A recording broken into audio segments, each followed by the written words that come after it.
What is up, you guys? Burnt Toast Boy, back at it again. Or, also known in the year 2024, the year 2023. And today, we're going to be talking about my top 10 games that I've beaten in 2023. Last year was, well, it was trash. Let's be honest here, boys. A lot of disappointments came last year. There were high highs and really low lows. Like, earthworm level lows, dude. Like, that shit should be illegal. But the music was good. But the thing is, these bad new games make me feel so good that I live in the past and just play my classic games. Because ultimately, it hurts me way less.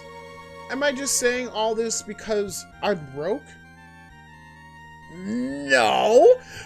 Like, no. Come on, man.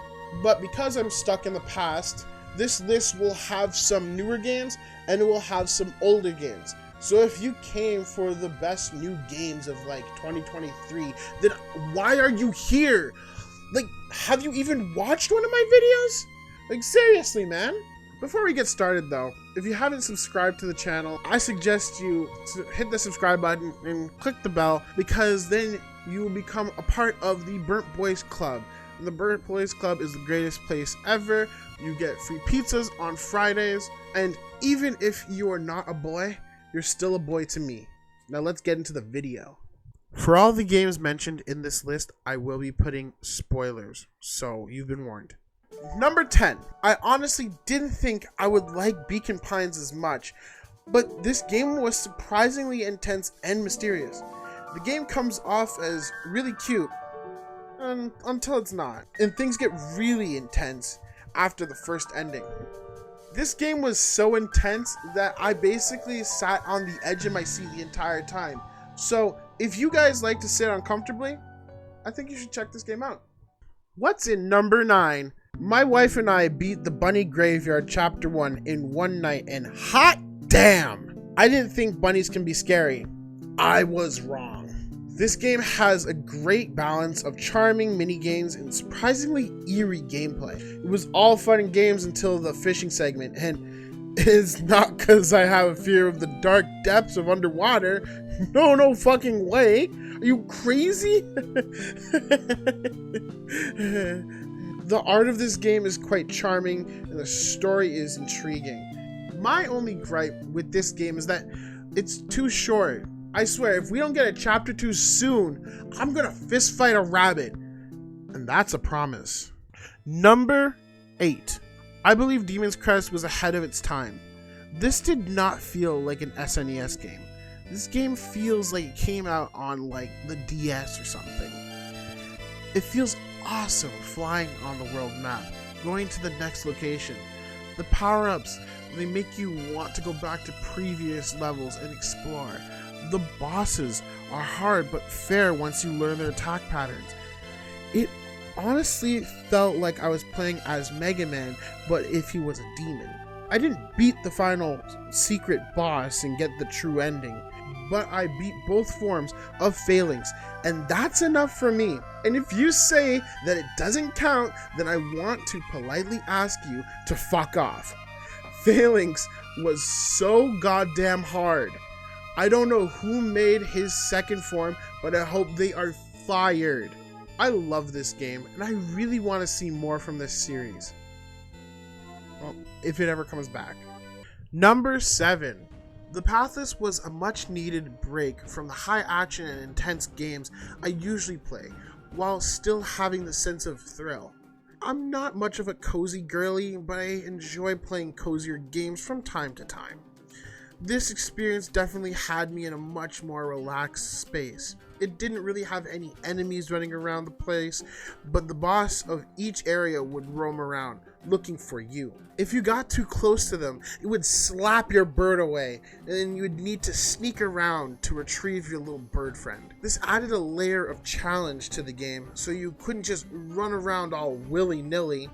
The running in this game was the absolute highlight because of the mechanics. It just lets you run forever. So following or chasing didn't feel tedious, but instead was exciting. The real challenge came from the puzzles though. But honestly, I love this game so much that I did all the puzzles and completed every area. Overall, the game was fantastic. But I did see some paths, so it wasn't necessarily pathless. So 0 out of 10. Bad game. Sorry. Number 6. I've had my copy of Heavy Rain for a few years now, but I never got around to finishing it until last year, and let me tell you, it was the perfect time to play. My wife and I would turn this game on during the chilliest of autumn nights. We would make some Pillsbury cookies and hot drinks, and we played the hell out of this game. And this game was wild. It had intense scenes, competent characters that you want to root for, the controls. The story was gripping and exciting. The twist was something I didn't see coming. This game had me so invested, bro. I was so captivated by the end of this game that I passed the edge of my seat. Yes, boys, you heard me right. I was doing squats in front of my seat. So if you want to do the maddest of squats, play this game. Hey, look, number 5 is at the door with hot wings. Time for me to talk about horror games for 3 hours straight. Let's start with Until Dawn. I know people found this game to be kind of cheesy, but I really like that. For me, it made this game, say it with me boys, feel like you're playing a horror movie. This game had a great cast of characters. Sometimes you like them, and sometimes you hate them. But that's reality. I mean, if you're put into a life or death situation, could you trust all your friends? This game is essentially a bunch of QTE sequences like Heavy Rain, but they don't make you do much stuff with motion controls, which I enjoyed. Except the stupid don't move parts, or more properly called the put the fucking controller down parts. Also, it feels like all your choices actually matter in this game because of all the branching paths. And by the way, my boy Chris did nothing wrong. So put some respect on his name and some honeys on his dick. Number 4. I walked into Yomawari thinking it wasn't going to be that scary. Yeah, I can admit when I'm wrong. This game was fucked up. Also, why are the best games about traumatized children? Not saying I condone this, but think about it. Yomawari, Majora's Mask, Omori, Five Nights at Freddy's? What do they all have in common? And now, where was I again? Oh yeah, this game was fucked up! These ghosts must hate the main character of this game. It really gets amped up when the centipede shows up. By the way, I still remember what you did to me, Nalo. The game doesn't have much music, making it easier to focus on what's around you and what's following you. Even though the game doesn't have the usual camera angles that other horror games have, it still does a great job at making you feel the eerie atmosphere around you. Great game, you gotta play it. Number 3. To me, Signalis is a mixture of horror and art, and for that reason, I don't even care that I don't understand the ending. I don't need to understand the ending because it's artistic. But if anyone understands it, I'd really love to know what it means. This game is an interesting mix. It's sci-fi horror with the enemies being robots that have morphed into monsters and then they bleed like they are organic. I mean, they could be organic. I wouldn't know because I already told you I didn't understand the ending. You also find stuff written in German and Japanese, which is a unique combination to me. Even the achievements are different. I love how weird this game is. And my favorite part is that it plays like classic Resident Evil. Yes, I know most people hate the tank controls, but I love the original Resident Evil games. So this made me feel right at home. Even if you don't play horror games, play this game. Number 2, Persona 5 Royale! I'm sure you've heard about this game. It's taken my wife and I a long time to finish this game, but in December, we killed this shit, bro! I don't know if I even need to tell you why this game is good, but I like talking, so I'll say it anyway. This game has the best cast of characters. All of them stick out. From your BFF Ryuji to the boy you meet at the arcade. Okay, maybe not him.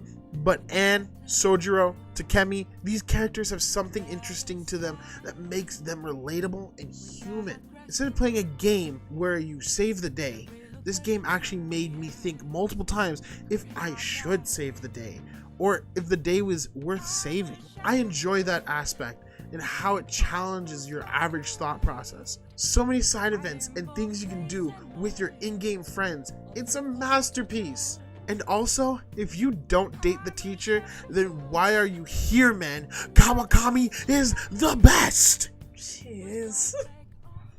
So boys, before we hit number 1, I'm gonna say some honorable mentions here.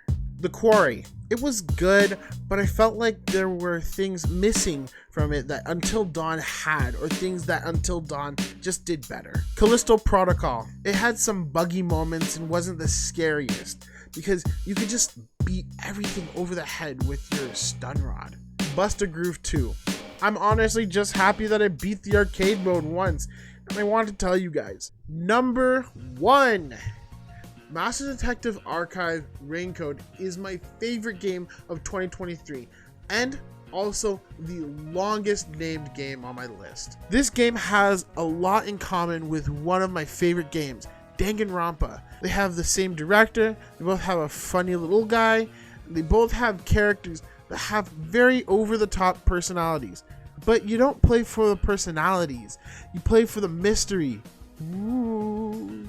The start of this game is so fucking wild. I honestly can't tell you more about what happens in this game because that will spoil it. The writing of this game is amazing. It even made me care about the characters that I said I don't play for. It made me change my fucking mind. To put it simply, my wife and I beat this game maybe halfway through the year and continued bringing it up and talking about it for the rest of the year. If you like Danganronpa, I can't recommend this game enough. Unless this game has you scared like fucking Watch Mojo did, it's not a horror game!